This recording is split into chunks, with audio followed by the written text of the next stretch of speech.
Bedroom तुमच्या आयुष्यावर काय परिणाम करू शकतो याचं एक उदाहरण सांगते तुम्हाला। मुंबईला वास्तू परीक्षणासाठी मी गेले होते। वास्तू परीक्षण वगैरे करताना मी कुंडल्यांना सुद्धा प्रायोरिटी देते, कारण कुंडल्या बघून वास्तू परीक्षण करणं हा एक माझा अभ्यास असतो।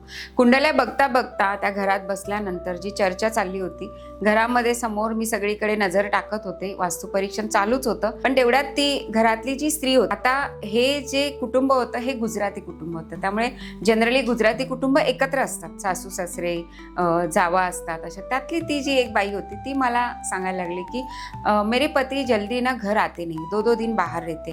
तर मी विचारलं का म्हणून, तर काही कामाच्या निमित्ताने असं। आता स्त्रियांना संशय तर येतोच की 2-2 दिवस का नाही येत म्हणून। म्हटलं ठीक आहे, बघूया आपण, त्याचं पण उत्तर आपण शोधूया। असं करत करत मोठं घर होतं, ते बंगला होता, प्रत्येकाचे वेगवेगळे बेडरूम होते। तर ती जी स्त्री माझ्याशी बोलत होती तिच्या बेडरूम मध्ये मी गेले आणि मी काय पाहिलं, तर मी पाहिलं की भलं मोठं एक पोर्ट्रेट होतं त्याच्यामध्ये, आणि त्या पोर्ट्रेटचं चित्र असं होतं की तिथे एक बाई अशी पलंगावर पहुडलेली आहे आणि ती वाट बघते। तिच्या डोळ्यांमध्ये अशी एक आर्तता आहे की ती कोणाची तरी वाट बघते। आता ही स्त्री आहे आणि ती बेडरूम मध्ये आहे आणि ती पलंगावर पहुडलेली आहे। मग आता तुम्ही सांगा की काय होणार या बाईच्या बाबतीत। ती जे प्रेझेंट करत होती, ते चित्र जे प्रेझेंट करत होतं, रिप्रेझेंट करत होतं, ते त्या स्त्रीवर नकळत ती ऊर्जा त्या स्त्रीला ग्रासत होती। त्यातून जी येणारी ऊर्जा होती, जी वाट बघण्याची ऊर्जा होती, जी वाट बघण्याचं जे प्रतीक होतं, ते प्रतीक या बाईकडे खेचलं जात होतं। कारण ज्याच्या सानिध्यात आपण राहतो, मग तो व्यक्ती असू दे, ते चित्र असू दे, ती काही असलं तरी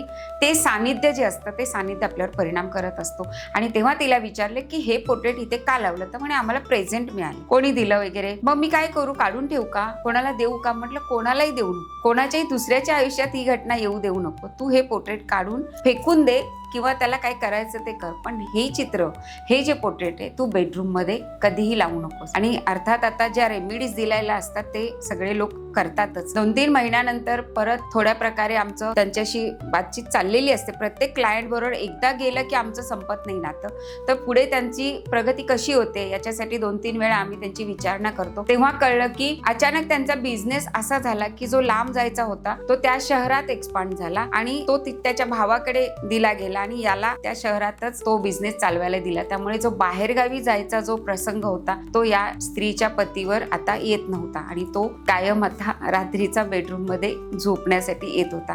तर घरात कोणते पोर्ट्रेट लावावे, कोणते फोटो लावावे, बेडरूम मध्ये कोणते फोटो लावावेत, याच्यावर फार मोठं विचार करण्यासारखी गोष्ट आहे। कारण हे फोटो नकळत तुमच्या त्या वास्तूवर, तुमच्या त्या रूमवर परिणाम करत असतात, नकारात्मक किंवा सकारात्मक।